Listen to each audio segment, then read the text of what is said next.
Hey everybody, welcome back to Andertons TV. My friend Matt from Monty's is here today. Yeah, Some people call you Monty, right? Yeah, you are Monty, effectively, yeah, aren't you? I am Monty. Well, it's a nickname for a long time. So Monty, or Matt, I've known for 2 or 3 years. I've known of you for longer than that. So Matt has had a career servicing guitars and working with guitars and making bits for guitars. Yep. Going back to your days back at Chandler's, where you know, and working in their service team. And Chandler's, for anybody who's UK based, had an amazing reputation for being sort of the place in London to go and get your guitar serviced. When did you leave Chandler's? I left it must be about 2008. Okay. I started doing like teching for bands and stuff about 2005, and then set up on my own, literally on a rickety computer desk in my spare room. Yeah, left there, and then kind of just went on and on and on. So yeah, I think I met you when you were still doing a mix of kind of repair work and building your own sort of bits and bobs. You're pretty much full time just building bits and bobs right now and designing stuff for guitar players. Exactly. Yeah. One of the reasons Matt's come down today is to talk about a new set of pickups that he's designed, the Bethnal Green pickups, but that's in another video. So we haven't filmed that one yet, so I don't know whether this will come out before or after. But one of the things I asked Matt to do, well, let's rewind a bit. Hopefully, fans of this channel will know a little bit about this guitar. So this is my Custom Shop Thinline Tele, Relic from new. Apologies, Relic haters. And it's basically a thin-line kind of version of the Tele that Pete has. And again, Pete has done a deal with Matt here, and Monty's makes Pete's signature pickups for his Telecaster. So mine has the original Fender pickups in it, whereas Pete's has the Monty's pickups in it. Then, because I knew this was coming, and I actually didn't think this would take as long to arrive, so this took about 18 months to arrive in the end. At around the same time I ordered that, I thought, it would be a cool thing to have a Squire version of it as well. And I kind of thought this would arrive first and I could get all excited about this, and then this would arrive second. But actually, it worked the other way around. So this arrived earlier this year, and this arrived a couple of months ago. And this has been hugely popular. So this is a classic vibe from Squire version, if you like, of that. So my guitar is in Texas T, which is that sort of quite dark, but with a little sort of browny, flaky metallic in it. The closest Squire color we could get to is metallic black. But we've used the same kind of vibe with the anodized guard. Obviously it's thin line. It's not double bound, single bound on the front, and with a Laurel board, because they didn't have this as an option with a maple board. Anyway, it's pretty close, right? Although there is one fairly obvious difference between the two, okay? And this is new and shiny, and this one definitely isn't. And I like guitars that don't look new and shiny. And one of the things Matt has done a few times in his life, once or twice, more than a few times, is take shiny guitars and make them not shiny. So I'm excited. About 2 weeks ago, I sent Matt a shiny one, and I said, do you think you can make it look a bit like this one? So here you go. I wonder, now Matt filmed himself doing this, and I've not seen this guitar yet, so it's a bit of a reveal. And what did you do? Do it as like a time delay piece of footage? Yeah, time delay. I took a bit of, snaps out to explain what I was doing. So I'm going to take a look at this now. It's my first reaction, and then we'll play the time delay stuff of how Matt did it. So, I'm so excited. Oh man! Look at that! Look at that! How amazing is that? You've actually kind of gone for it in the sense of like similar wear and tear. Yeah, I got some screen grabs from the YouTube videos and some of the website and tried to get it as close as I could. Obviously, the lacquer on that is way different to the lacquer, the nitro that's on this. So you have to use completely different techniques. My God, the neck feels like about 2 millimeters thinner. Yeah, it is. But yeah. Oh man, all right, well look, we'll plug these in and play them in a minute, but for now, let's take a look at how Matt actually managed to do this.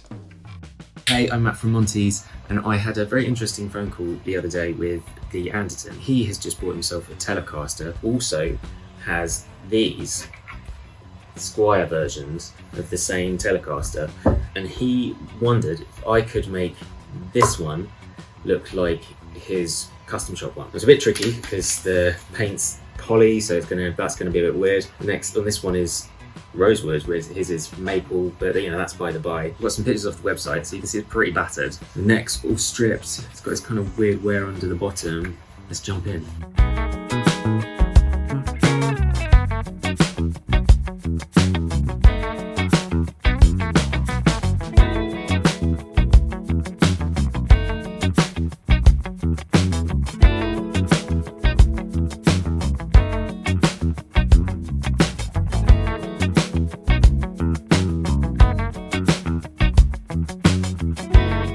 So day 2, the relicing's pretty much done. Back of the neck's all sorted. There's a slight bit here where the clear coat, which is really thick, you can still see there. But you know, with this kind of guitar, the only other option is to have it really sharp, and then you get this real big lip, which isn't very comfortable.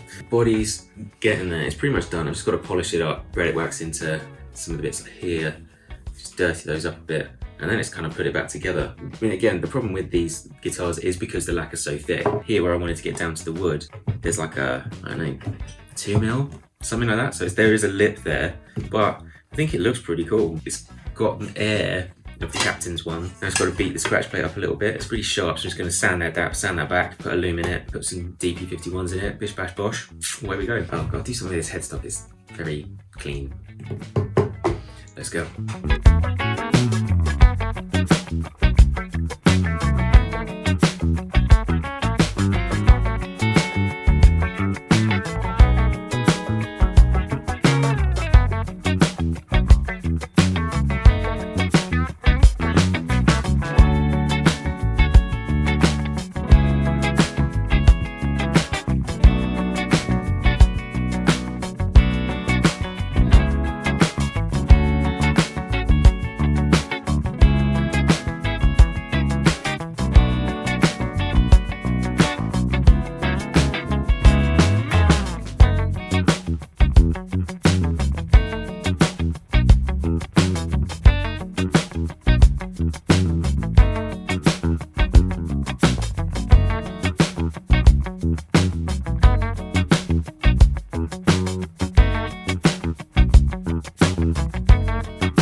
Man, that was cool. I kind of knew, I had an inkling from when we tried to relic an old Classic Vibe Strat in-house 6 or 7 years ago that the lacquer doesn't come off easy on these, right? No. But I've never seen it. I know when we did ours, we started trying to just sand it off and then gave up and went for the power tools. Yeah. But you took a slightly different approach. So a heat gun, is that, what sort of temperature does the heat gun get up to? Very hot. Right, so we're not advising to, this is No. you couldn't use a hairdryer, for example. No, you need more heat. I mean, on the neck, I literally used a scraper to get that off. But the body lacquer, it's got a thin layer of colour and then a very thick layer of kind of a clear sealer. So for that, we needed to heat it up and use something a wee bit more aggressive. And then I guess once you've got the tools, and apart from the heat gun, my sort of gut feeling is probably anything else is relatively safe to just try at home. Is everything else just kind of about knowing where, you know, how you want it to look and that sort of vibe of, because I see some relics that look quite realistic and then you see other relics that look really contrived, and it's because I think you just go, look, there would never be any wear there through playing. So does that just come through? I mean, you've seen hundreds and hundreds of old guitars, right? I mean, to be fair, you don't see many like 50s, 60s guitars that beaten up, you know. But This is true. they're usually not as beaten. But it's yeah, having an image in your head where you want to take it and kind of just feeling it out. Really, I mean, I got to say, man, that the neck on a classic vibe when you take all the lacquer off just becomes so playable. Oh, I mean, yeah, it's yeah. just like, yes. Right, come on, let's do some tones. So if you wouldn't mind holding on to that, we're going to start with kind of like what would we like it to sort of sound like, or how close can we get to this? So this is a Fender Custom Shop Thinline Tele with a twisted Tele and a no-caster pickup combination.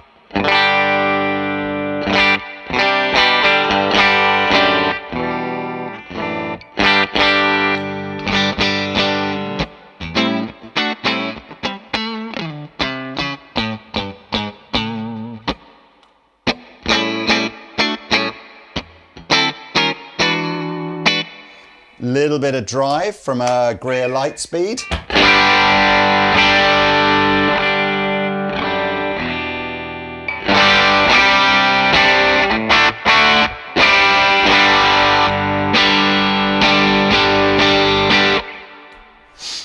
It's all those Tele juicy goodness.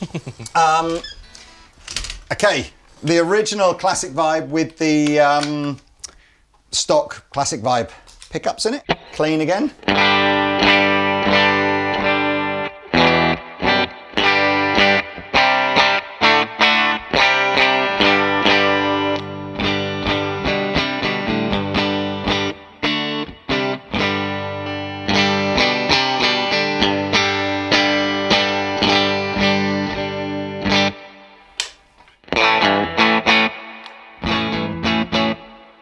Feels like the bridge pickup is closer than the neck pickup, with some light speed.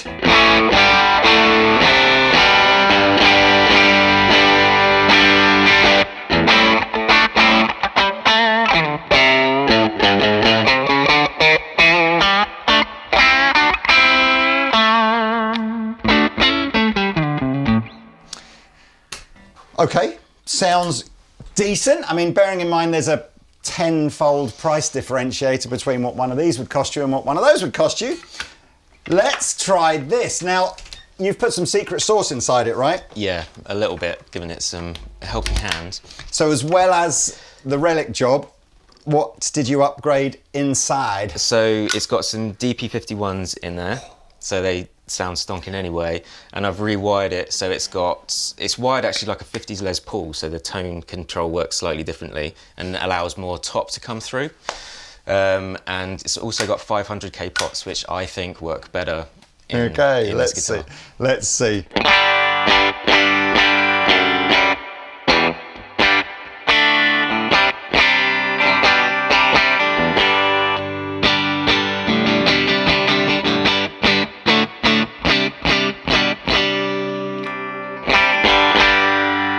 So how does is that like will I hear a big difference as I roll the?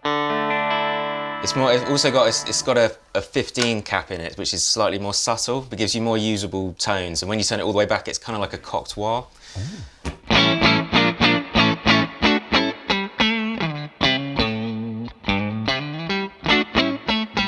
I tell you what, it's just frightening.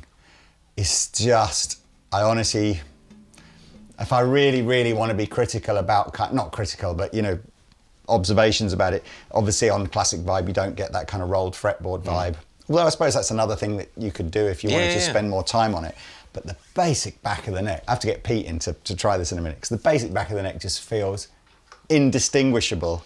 It's a thinner neck. So classic vibe don't really do the 50s thing. They visually make the guitars look kind of 50s vibe on some of them, but the necks are generally all the same, so you always get that kind of modern C vibe, and that has a fatter neck. But you've try the two of those sort of separately. Yeah. It's just nuts, man.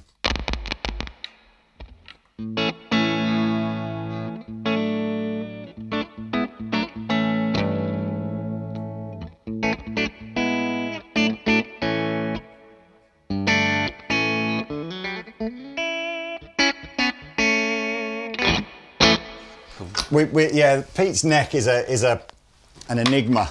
Not his actual neck, obviously, the one on the guitar, because it's not as fat as a big baseball, and it's a bit fatter than a modern C. So this is like, when did that transition happen? But it's really nice.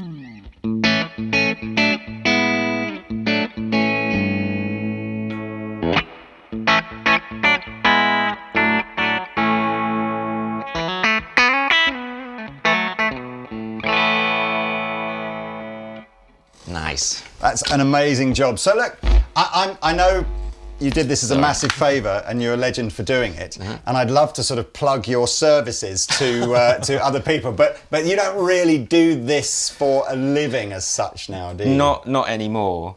I have done quite a lot. I mean, we started when the whole kind of Relic thing started. Yeah. When I was at Chandler's, we kind of had to. People started coming in and asking, and we were sort of figuring out how to do it. So. Yeah, I've thrown bodies downstairs, set them on fire, all kinds of things to figure out. Well, look, you're a sweetheart for doing that. I massively appreciate it. If you're into the whole, guitar accessory thing, probably the biggest selling guitar product that we do at the moment, guitar accessory product that we do, is your Relic wax. Yeah. Which I used all over this. So yeah, I've got a pot. In fact, I was literally rubbing some on a different guitar this morning, but I've got a little pot of it. So these we sell for about 15 quid, and it's a sort of a nourishing wax, but with Matt's secret Relic sauce in it. So it's got that coloration to it that guitars will. Obviously, it has to be applied to some sort of open pore wood, but it'll do that coloration. It's incredibly cool for taking a lot of the fretboards now. These kind of look-alikey rosewood fretboards, Laurel. Palfero, things that have a slightly lighter, perhaps redder colour than natural rosewood, and you can apply this wax to it, and it'll darken the wood over sort of 2 or 3 applications. It'll start to darken it, make it look a bit more like rosewood. It's also rubbed into all the kind of anywhere basically where you want it to look old. And the pickups that you make are amazing. The wiring looms you make are amazing. So go and check Monty's website out, and a lot of the stuff you can buy from Andertons as well. But man, that's super cool. Pete, do you want to come and have a play? Sure. Good man. Right, well, obviously it wouldn't be a Telecaster video if we didn't have a proper Telecaster player coming and playing.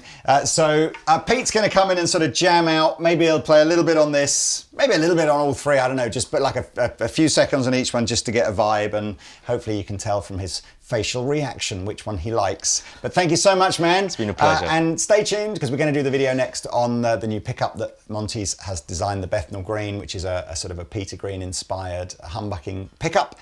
But that's for another video. So for now, let's just introduce Mr. Pete as he comes in and amazes us with his incredible guitar technique. Thanks for watching. Bye.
Something like that.